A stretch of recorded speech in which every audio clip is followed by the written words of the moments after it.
Usisahau kusubscribe, like na kucomment.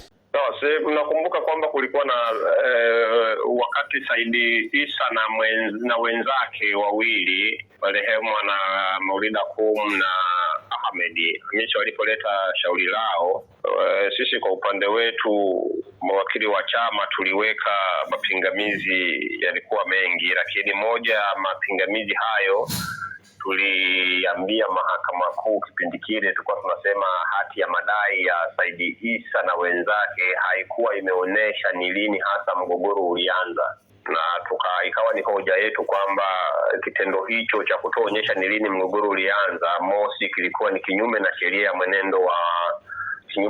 ya mwenendo wa madai, lakini pia tukasema kitendo hicho kilinyima mahakama kufahamu kama ina mamlaka ya kusikiliza madai hayo, kwa sababu tunakumbuka kwamba kwa mujibu wa sheria za nchi hii kuna sheria moja inahusu masuala ya ukomo wa mambo mbalimbali. Kwa hiyo kwa vile hawakuweka, mahakama singeweza kufahamu kama bado madai yao yako ndani ya muda au yamepitwa na muda.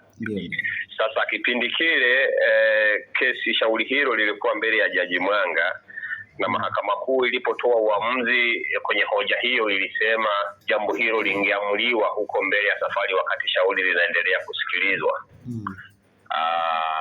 Na mtakumbuka pia kwamba sisi humo katikati tuliwasilisha malalamiko kwa Jaji Mkuu na baadaye jarada likaitwa mahakama ya rufani. Sasa mahakama ya rufani baada ya kusikiliza hizo hoja, na hiyo ilikuwa miongoni mwa hoja ambazo tulisema mahakama kuu ilikosea, ilijielekeza vibaya, mahakama ya rufani ikaelekeza jarada kwanza lirudi mahakama kuu, kwa sababu haikusikiliza chochote kuhusiana na shauri namba 83/23 ya mwaka 2025. Ilisema lirudi kwanza mbele ya jaji mwingine akaamue kwanza kuhusu hiyo hoja ya msingi, kama kweli waleta maombi, hati ya madai ilikuwa inaonesha ni lini mgogoro ulianza au ilikuwa haionyeshi na madhara yake ni nini. Kwa hiyo jarada lilivyorudi mahakama kuu ilipanga mbele ya Jaji David Ngunyare, na mawakili wetu wa chama walikwenda na walimwambia jaji, walifanya submission, walifanya mawasilisho, na jaji aliwasikiliza pande zote mbili, akapanga siku ya uamuzi. Awali ulikuwa utolewe tarehe 24, lakini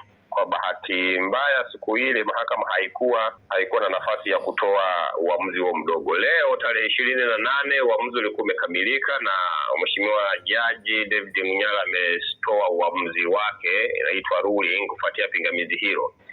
Na katika uamuzi wake amesema na amekubaliana na hoja za mawakili wa Chadema kwamba ni kweli hati ya madai iliyokuwa mbele yake haikuwa imeonesha ni lini hasa mgogoro huo ulianza, na kitendo hicho kinanyima mahakama fursa ya kujiridhisha kama ina mamlaka ya kusikiliza madai hayo au hayana. Sasa matokeo yake ameamua kustrike out maombi hayo au madai hayo, hiyo hati ya madai iliyokuwa hapo mahakamani, kwa sababu haikuwa kwanza na vigezo vya kisheria. Ni bahati mbaya tu kwamba huko awali, pamoja na kwamba tulikuwa tumesema, na kwa sababu ambazo labda zinafahamika kwa aliyekuwa anasikiliza kipindi hicho, sijui ni kwa nini hakuweza kuona, lakini alipaswa, hiki kitendo kilichofanyika leo kilipaswa kufanyika tangia zamani wakati tunawasilisha hili pingamizi kwa mara ya kwanza. Kwa hiyo briefing ni hiyo, na kesi imeshakuwa strike out. Kwa hiyo hatuna kesi tena mbele ya mahakama kuu inayohusiana na madai au na hayo madai ya kina Saidi Isa. Kwa hiyo update ni hiyo, ni brief.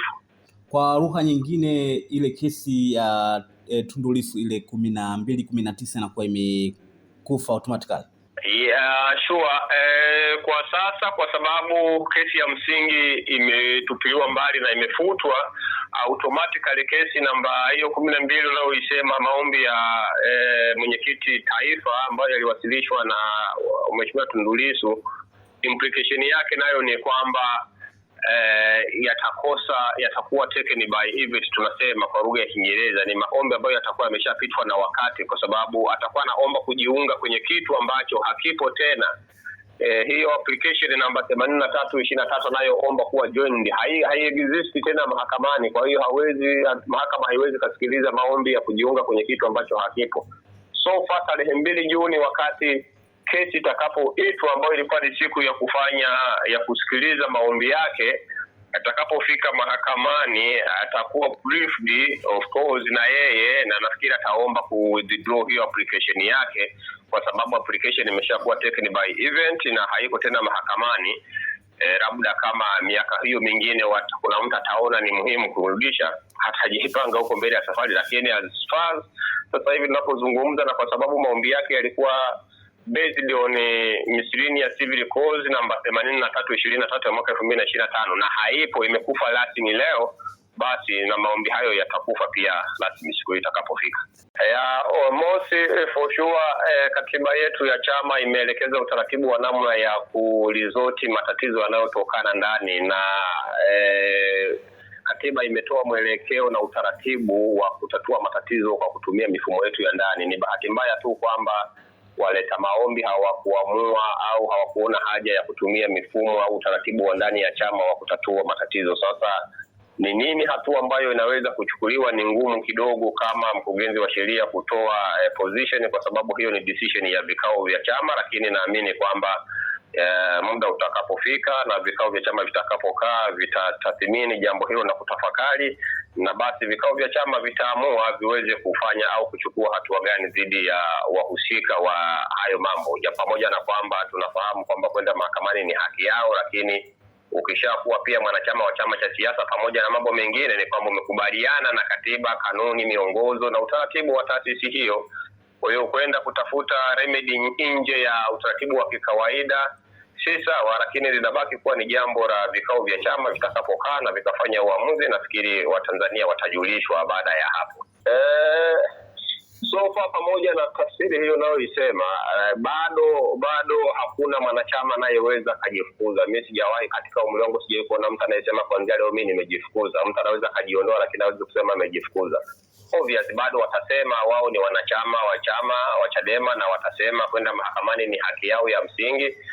Na mimi nakubaliana nao kwamba ni haki yao ya msingi, lakini tunapotofautiana tu ni kwamba haki hiyo ya msingi pia iko subject na utaratibu mwingine. Kulikuwa na remedy nyingine za ndani tu ya taasisi ambazo mtu akikasirika leo itakiwa kwenda kupeleka malalamiko yake kuyaingiza kwenye vikao vya chama, halafu akiona amekosa haki zake hizo basi angeweza kuchukua hatua nyingine, lakini wao nafikiri hawakuona kama ni njia mwafaka, wakaamua kwenda na huu utaratibu mwingine.